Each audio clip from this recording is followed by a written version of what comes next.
राम राम राम राम राम राम राम राम राम नारायण नारायण।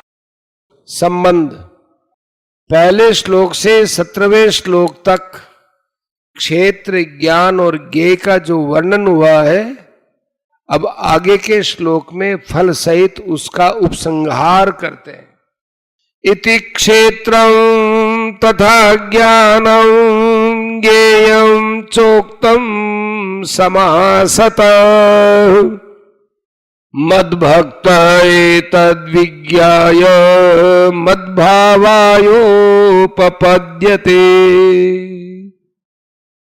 इस प्रकार क्षेत्र तथा ज्ञान और ज्ञेय को संक्षेप से कहा गया है।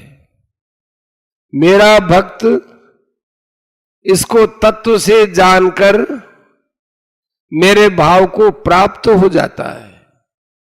व्याख्या इति क्षेत्रम तथा ज्ञानम ज्ञेयम चोक्तम समासतः है। इस अध्याय के 5वें और 6ठे श्लोक में जिसका वर्णन किया गया है वो क्षेत्र है।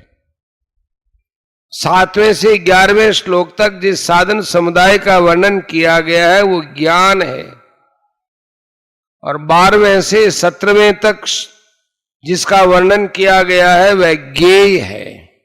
इस तरह मैंने क्षेत्र, ज्ञान और ज्ञेय का संक्षेप से वर्णन किया है। मद भक्त एतद् विज्ञाय मद भावायोपपद्यते। मेरा भक्त क्षेत्र को, साधन समुदाय, ज्ञान को और ज्ञेय तत्व परमात्मा को तत्व से जानकर मेरे भाव को प्राप्त हो जाता है। क्षेत्र को ठीक तरह से जान लेने पर क्षेत्र से संबंध विच्छेद हो जाता है।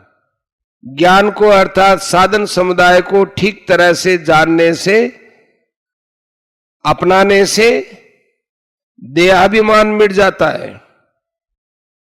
ज्ञेय तत्व को ठीक तरह से जान लेने पर उसकी प्राप्ति हो जाती है, अर्थात परमात्म तत्व के साथ अभिन्नता का अनुभव हो जाता है। परिशिष्ट भाव, यहां मद भक्त एतद् विज्ञाय पदों का तात्पर्य है कि समग्र परमात्मा का ज्ञान भक्ति से ही हो सकता है। अतः साधक को भक्त होना चाहिए। प्रेम भगति जल बिनु रघुराई अभिअंतरमल कबहु न जाई। इस श्लोक में आए मद भावायोपपद्यते पद को गीता में कई प्रकार से कहा गया है। जैसे मद भावमागता 4:10, मम साधर्म्यमागता 14:2, मद भावम सोधिगच्छति 14:19। मद भाव का अर्थ है मुझ परमात्मा की सत्ता। यह सिद्धांत है कि सत्ता एक ही होती है, दो ही नहीं। भगवान ने गीता में ज्ञान और भक्ति दोनों में से अपने भाव की प्राप्ति बताई है। ज्ञान में इसका तात्पर्य है ब्रह्म से साधर्म्य होना, अर्थात जैसे ब्रह्म सत चित आनंद स्वरूप है, ऐसे ही ज्ञानी महापुरुष भी सच्चित आनंद स्वरूप होता है। भक्ति में इसका तात्पर्य है भगवान के साथ भक्त की आत्मीयता अर्थात अभिन्नता होना।